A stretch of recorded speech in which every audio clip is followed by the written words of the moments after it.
बिस्मिल्लाहिर्रहमानिर्रहीम। अस्सलाम वालेकुम। आज हम बात करेंगे रातों रात वायरल होने वाले ड्रामे शेर। आज आखिरकार हम आपको बता दें कि शेर ड्रामा इतना वायरल क्यों हुआ। दोस्तों, क्या आपने भी शेर ड्रामे के वो सीन देखे जिन्होंने पूरे पाकिस्तान को हिला कर रख दिया है? अगर आपने वो सीन नहीं देखे तो आज हम आपको उन्हीं सीन के बारे में बताएंगे कि उनमें ऐसा क्या था जिसकी वजह से लोगों ने बड़ा जल्दी उसको इतना वायरल कर दिया कि सब ने कहा कि ये ड्रामा जो है इससे और अच्छा कोई नहीं है।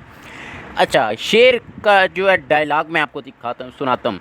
शेर कभी पीछे नहीं हटता, या मेरे घर की दीवार में दरार डालने वाले को मैं ज़िंदा नहीं छोड़ता जैसे जुमले बहुत ज़्यादा मीम, रील्स और टिकटॉक वीडियो का हिस्सा बन चुके हैं।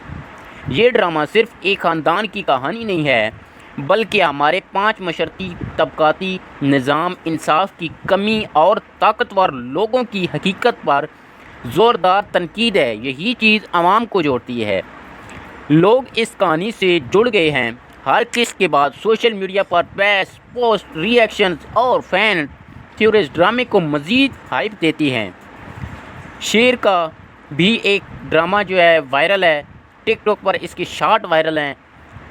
शेर की फ़िल्म बंदी, उसके शॉट और साउंड डिज़ाइन ने उसे फ़िल्मी मियार का ड्रामा बनाया।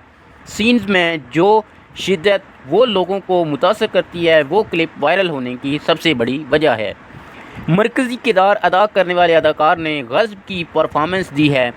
उसके चेहरे के तासुरात, गुस्सा, खामोशी और एक्शन सब कुछ लोगों को अपनी तरफ मुतवज्जो कर लेता है। शेर एक ऐसा ड्रामा है जिसकी कहानी सिर्फ तफरीह नहीं बल्कि मुआशरे के एहसास और असल मसाइल की तर्जमानी करती है। एक मर्द का किरदार अदा करने वाली एक खातून की कहानी। एक मर्द के किरदार को ऐसे जज्बाती गहराई दी गई है कि जो कम ही ड्रामों में नज़र आती है। उम्मीद है जी नाजरीन, आपको ये ड्रामा अच्छा खासा पसंद आया होगा, और वीडियो को करें लाइक और चैनल को करें सब्सक्राइब।